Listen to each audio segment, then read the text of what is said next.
Hola, buenas tardes a todos los participantes. El día de hoy vamos a dar profundidad y vamos a dar continuidad al tema B, que es el impacto de las alteraciones auditivas en el desarrollo comunicativo de la población infantil. Y en un video anterior hablamos cómo esas alteraciones de tipo auditivo influían de manera negativa en el desarrollo comunicativo de los niños.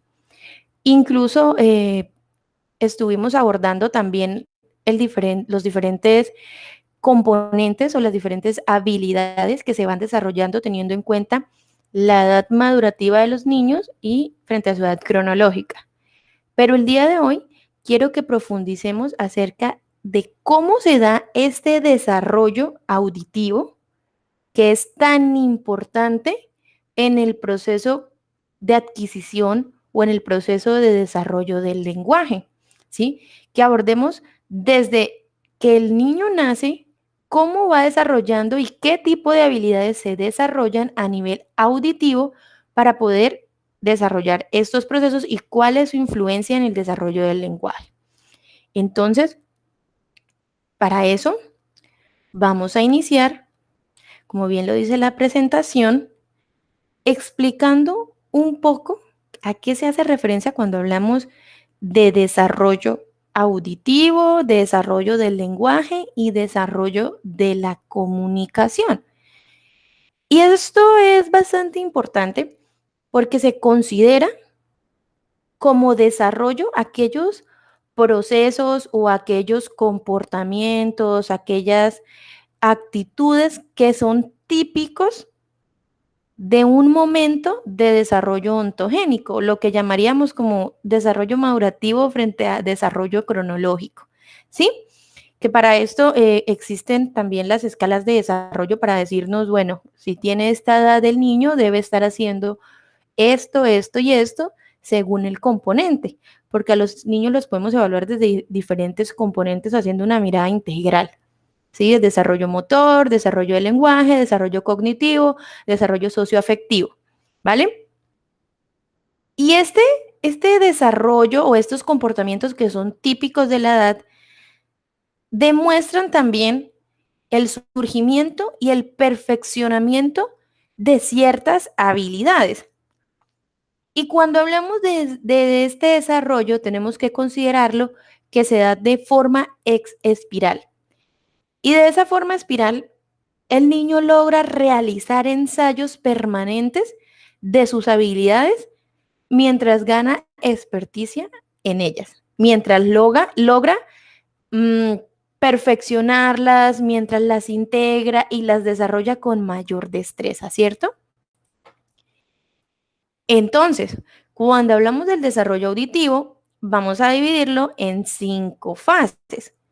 Y ese desarrollo auditivo lo vamos a relacionar o está bastante relacionado, como ya lo he mencionado antes, y es una relación directamente significativa o directamente, influencia directamente en la adquisición del lenguaje oral, porque se constituye como uno de los principales canales de entrada de la información durante la interacción comunicativa. De aquí que nos derivemos o que se derive la relación entre la audición y el desarrollo del lenguaje, y con esto posteriormente vamos a desarrollar el lenguaje oral, ¿cierto? Y este paulatino progreso, porque va paso a paso, de la habilidad le va primero, brindar información que es básica para la supervivencia, ¿cierto? Segundo, identificar fuentes sonoras. Tercero, detectar, y no solo detectar, sino discriminar e identificar los diferentes estímulos auditivos que pueden ser gruesos, finos, que están dentro del ambiente y dentro del lenguaje. Y por eso es que dividimos ese desarrollo auditivo en estas fases. Entonces vamos a ir explorando una por una y algunas de estas fases también tienen diferentes niveles. Vamos a ir abordándolas todas. Entonces en la fase 1, como dice bien la presentación, es la etapa en la que el niño emplea para aprender, o esta es la etapa en donde el niño usa o es capaz de aprender a responder a diversa variedad de fuentes sonoras, ¿sí? Y teniendo en cuenta que la fuente sonora puede variar en nivel, en distancia, por eso vamos a ver qué niveles o a qué hace referencia esta fase. Y encontramos el primer nivel que se da al nacer, ¿sí? Son reflejos que se dan al nacer, son las manifestaciones que podemos evidenciar en los niños frente al sonido. Y son muy variadas. Y estas se dan aproximadamente hasta los 3 meses de edad.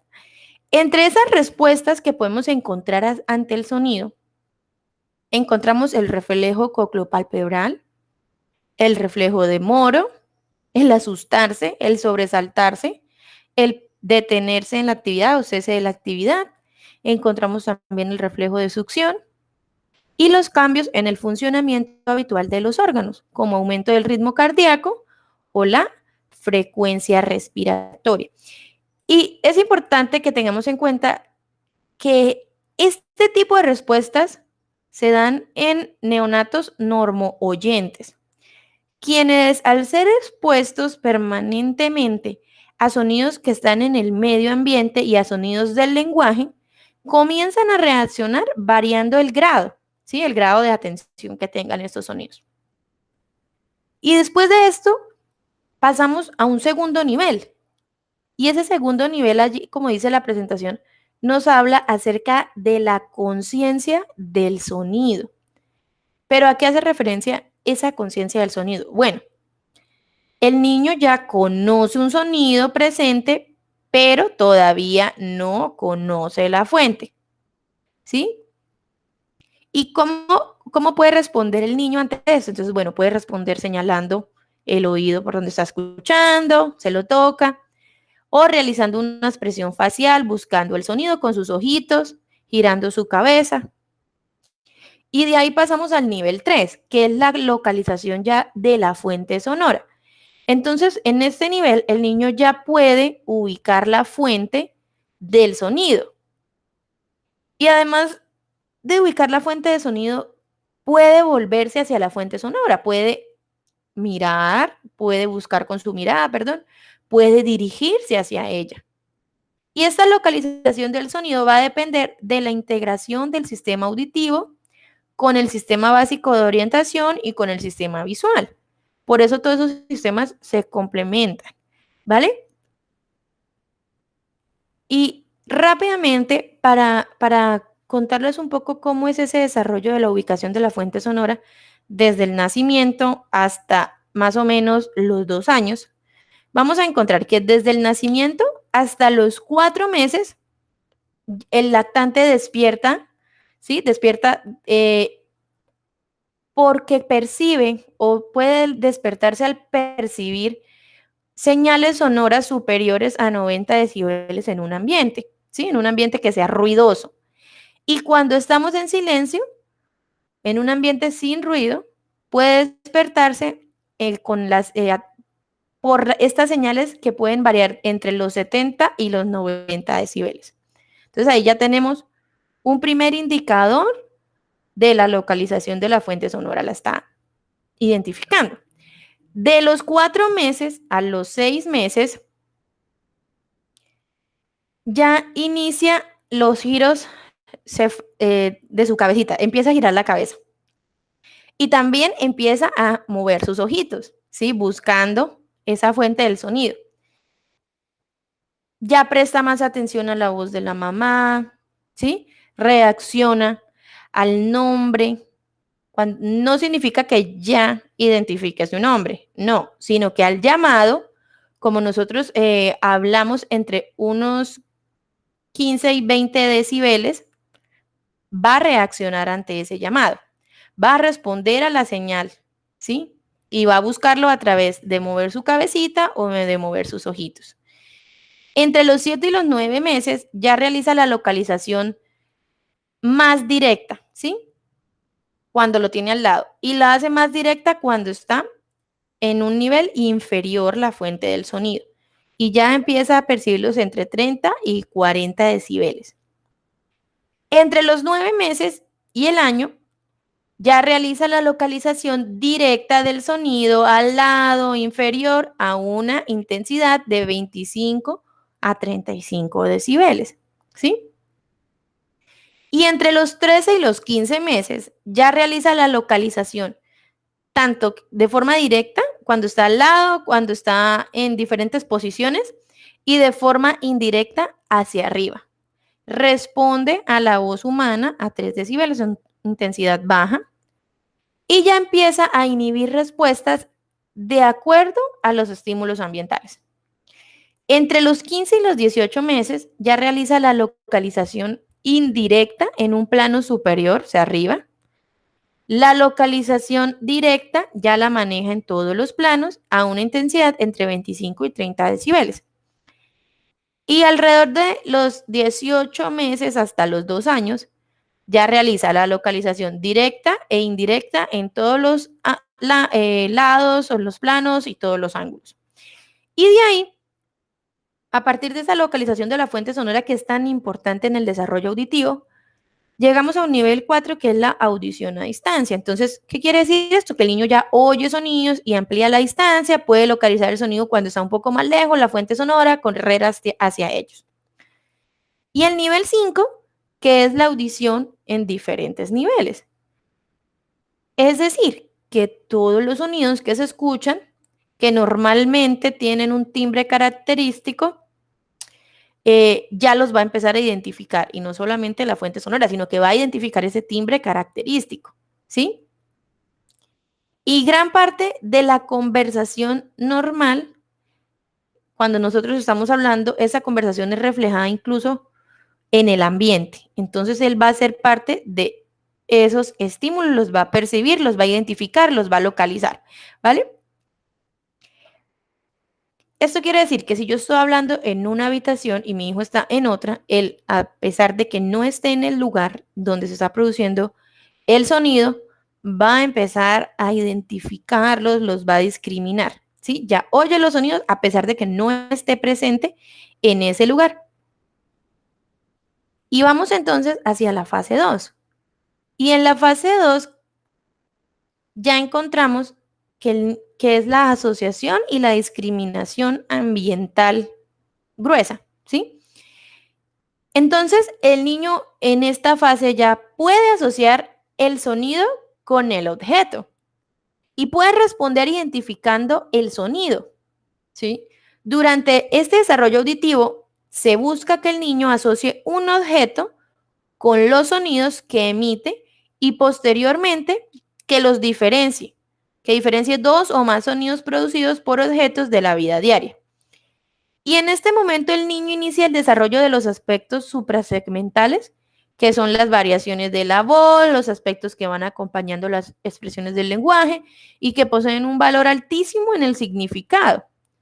¿Y cuáles son esos aspectos? Bueno, tenemos la intensidad, la duración, la velocidad, el acento, el tono, la entonación y el ritmo. Vamos a hablar rápidamente de cada uno de ellos. Y cuando hacemos referencia a la intensidad, queremos o se describe como la mayor o menor fuerza con la que se producen los sonidos articulados. Y es una de las principales cualidades del sonido por medio del cual se aprecian los diferentes ruidos y sonidos, ya sean tenues o potentes, y también toda la rama intermedia entre estos dos sonidos.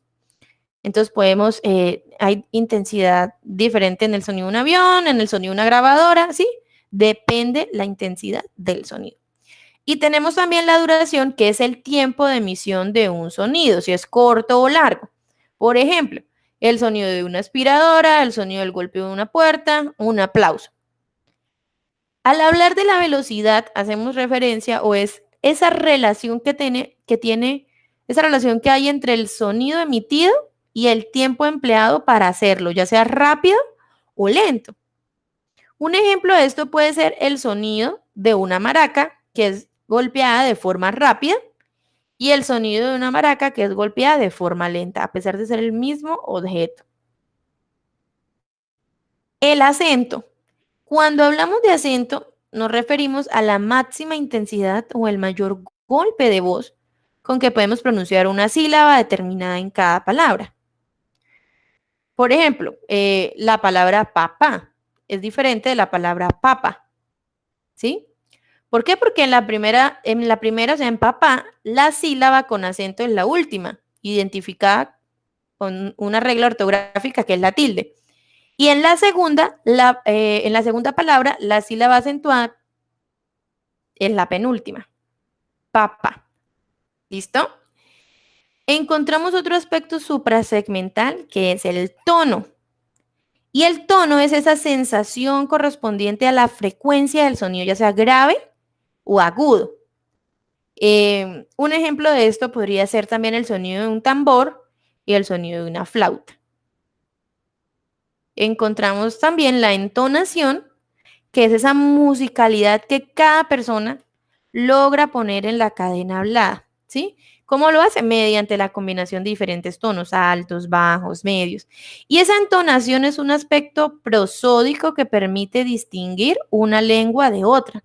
Permite también desarrollar el sentido de la melodía y es la primera característica importante en los aspectos suprasegmentales, pues puede cambiar el significado del mensaje. Por ejemplo, yo puedo decir, se llevó el carro o se llevó el carro. La primera era una pregunta, la segunda era una afirmación, ¿cierto? Y por último tenemos el ritmo. Y el ritmo no es más que una armoniosa combinación y sucesión de movimientos y tiempos verbales en la que confluyen todos los aspectos suprasegmentales. ¿Sí? Y ahí finaliza la fase 2. Ahora vamos a ver o a conocer qué pasa en esa fase 3, que como dice bien la presentación es la asociación y discriminación vocal gruesa. Y en esa fase 3, el niño ya puede asociar sonidos vocálicos con las fuentes y sus significados. Además, puede discriminarlos entre sí y puede asociar los sonidos onomatopéyicos, o lo que conocemos como las onomatopeyas, con las fuentes, dado que conoce el significado de dichos sonidos. Y esto además favorece posteriormente al desarrollo de la discriminación fonémica acústica y sienta las bases también auditivas para el desarrollo del lenguaje. Y ahora nos encontramos con la fase 4. Y ojo, porque la fase 4 ya dice asociación y discriminación fina del lenguaje. Vamos a ver qué hay en esta fase o qué sucede. Y dentro de esa asociación y discriminación fina del lenguaje, encontramos unos elementos básicos, ¿sí? El primero, que es la detección o esa habilidad de captar los sonidos. La discriminación, que es esa capacidad de comparar los sonidos y sus características. También está la identificación y reconocimiento, que es utilizar los sonidos para determinar si corresponden a un objeto o fuente de sonido. Y la comprensión, que es ese procesamiento auditivo fino en el que se logra reconocer un mensaje extraído de la cadena de los sonidos. Y ahí finaliza esa fase 4. Y vamos a ver qué pasa entonces en esa fase 5, que es la última. Bueno, hay varias actividades, ¿cierto? Y dice, ¿qué es la asociación? Miren la presentación, aquí lo decía, dice que es la asociación y discriminación fina del lenguaje. Y esa asociación y discriminación fina del lenguaje también está compuesto por otros niveles o otras fases o otras habilidades que se desarrollan dentro de este proceso.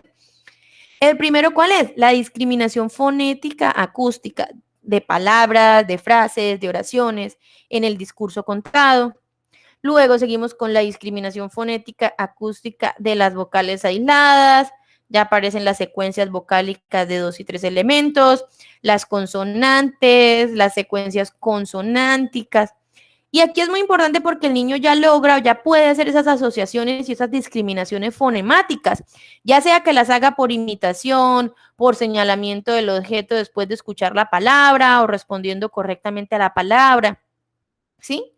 Este desarrollo se da inicialmente en un contexto cerrado, luego se da en un contexto semiabierto y finalmente en un contexto abierto dependiendo de las habilidades de procesamiento auditivo y de memoria.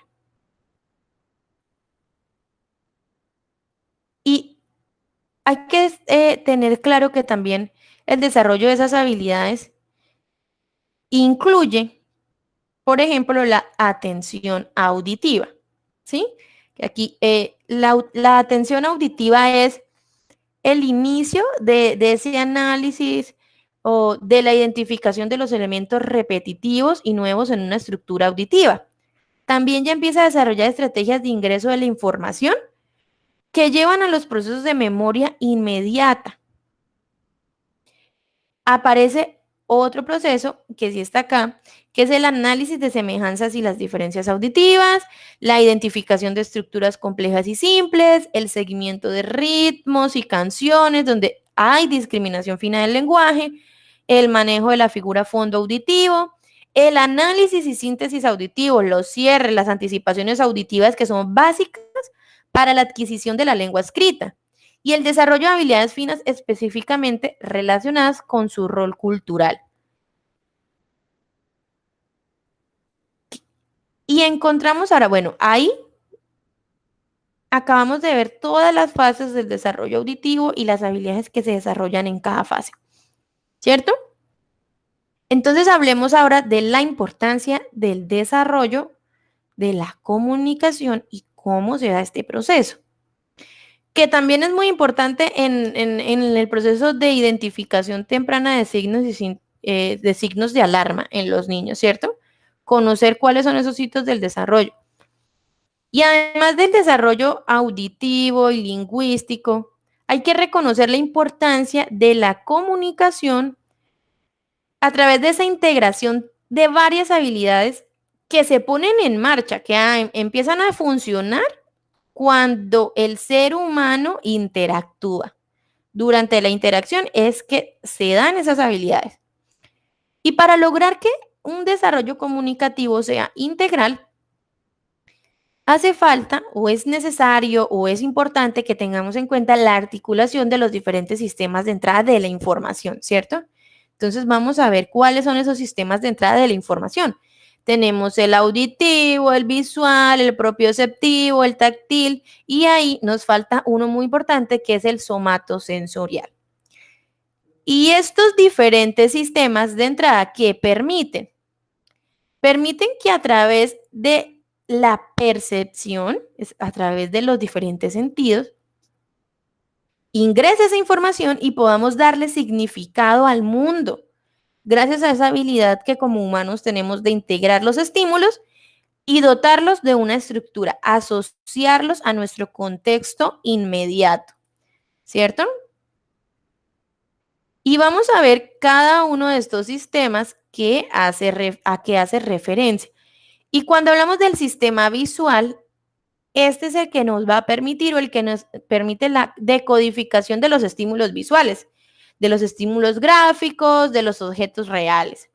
Cuando hablamos del sistema auditivo, este nos permite la decodificación de los estímulos lógicamente auditivos, el sistema o la vía somatosensorial, que no está acá en la presentación, pero también es muy importante que la tengamos en cuenta, está definida o hace referencia a ese reconocimiento de la información recibida a través de los mensajes acústicos y otras recibidas a través del tálamo, que son espacioceptivas, ¿sí? Táctil, ya sean táctiles, visuales, propioceptivas o vestibulares. Los elementos vestibulares los vamos a definir con mayor profundidad más adelante porque también son muy importantes. Y cuando hablamos de propiocepción, esto quiere decir o queremos hacer referencia con la propiocepción sobre la posición que cada uno de nosotros o que cada una de las partes de nuestro cuerpo relaciona con sí mismo. A través de la posición también ingresa información a nuestro cerebro. Y el sistema táctil, que es el que nos permite la decodificación de estímulos táctiles, por ejemplo, el calor, las temperaturas y las texturas. Y ese desarrollo de la comunicación se hace más evidente en la dimensión interpersonal. Y miren, allí lo dice, el desarrollo de la comunicación se hace evidente cuando tenemos esa relación interpersonal, ¿sí? ¿Qué quiere decir interpersonal? Esa relación tú, yo, tú, ¿sí? Que hay un intercambio, la cual está basada o tiene como base, como fundamento, la identidad de la persona. Y que ese ser reconozca también que hace parte o que pertenece a una sociedad. Y el establecimiento también de una identidad como ser humano está íntimamente relacionado con el estilo y la forma de ser de sus padres.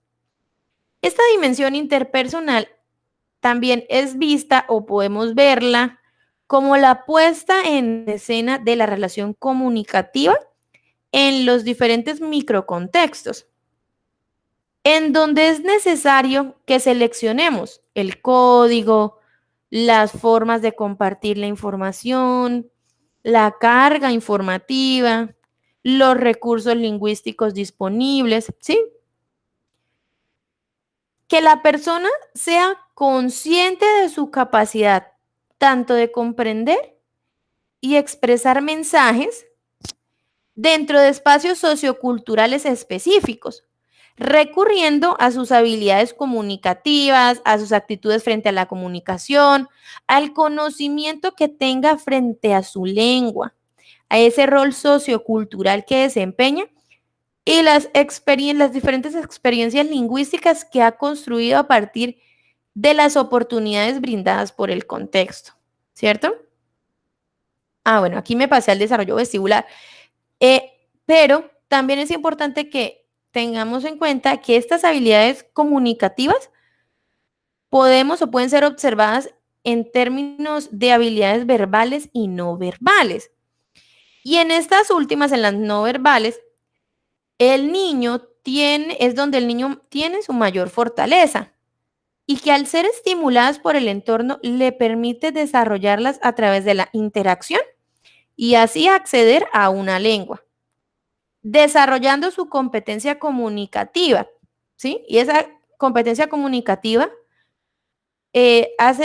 nos dice o está definida o nos quiere decir o podemos definirla como esa capacidad que tiene cada individuo. En cada individuo es diferente. Para utilizar el conocimiento y el pensamiento, ya sea oral, o sea, que es escuchado, ya sea verbal, ya sea visogestual y percibido a través de los diferentes canales. Y también está la no verbal y los aspectos paraverbales, ¿sí? Para que la interacción sea efectiva en cualquier contexto o situación. Entonces, tener en cuenta que el desarrollo de la comunicación implica muchos procesos y que la comunicación la comunicación no puede ser solo entendida por el lenguaje oral. Y ahora sí vamos a hablar, les dije que íbamos a profundizar un poco en el sistema y en el desarrollo vestibular.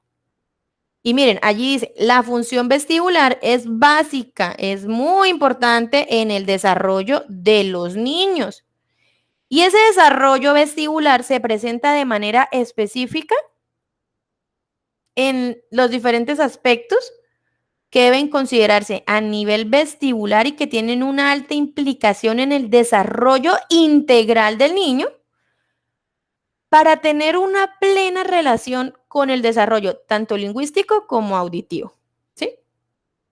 En el 2008, un autor, Lázaro, nos dice o mencionaba que esa función vestibular es básica, es importante, es necesario, Es la base, es el fundamento también del desarrollo de los niños. ¿Y por qué es básica?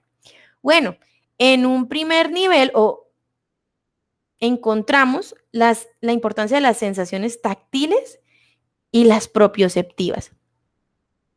En un segundo nivel de este desarrollo de la función vestibular, ya se integra más la percepción corporal, ya hay una coordinación de ambos lados del cuerpo, ya hay una planificación motora, ya la duración de la atención es más prolongada y el nivel de actividad y la estabilidad emocional es mayor. En el tercer nivel de la integración, ya vemos la integración sensorial, las sensaciones auditivas y visuales, ya entran dentro de este proceso madurativo. Y esas sensaciones auditivas y vestibulares se unen con la percepción corporal y con otras funciones para permitir que el niño hable y entienda el lenguaje, ¿sí? Y también están esas funciones visuales que se unen con las tres que ya mencioné anteriormente para dar al niño una percepción visual detallada y precisa. Y aparece allí algo muy importante que es la coordinación visomanual, donde se integran esos sentidos. Y está un cuarto nivel que es donde todo se junta para adquirir las funciones de un cerebro completo. ¿Y cuáles son esas funciones de un cerebro completo? Aquí me pasé. Bueno, yo traté de seleccionar las 4 más importantes. Se las voy a escribir rápidamente porque es muy importante que lo tengamos presente, que el desarrollo del niño es integral, ¿sí? Y ese cerebro necesita de una primera habilidad que es la organización y la concentración.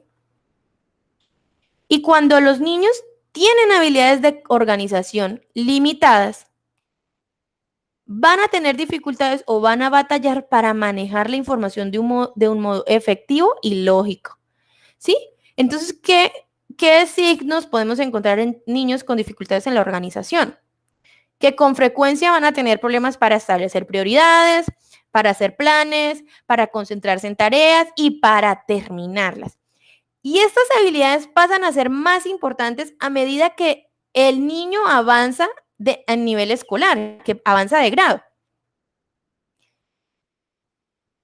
Y esa organización la podemos evidenciar también, por ejemplo, en el seguimiento de instrucciones, ¿sí?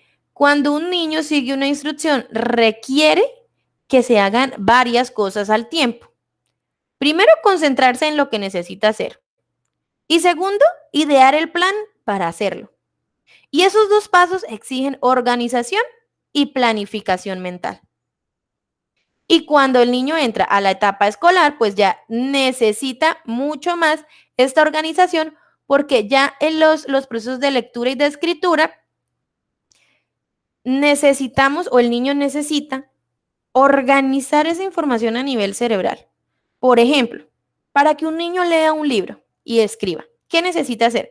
Bueno, necesita tener organización de los personajes que conforman la historia, las relaciones entre ellos, la trama del cuento, de la historia, el argumento, la secuencia de los eventos, los detalles que respaldan la historia y poder identificar la idea principal. Y todo eso es un proceso de organización. Otra habilidad muy importante, les dije que eran 4, es la autoestima. ¿Y por qué la autoestima?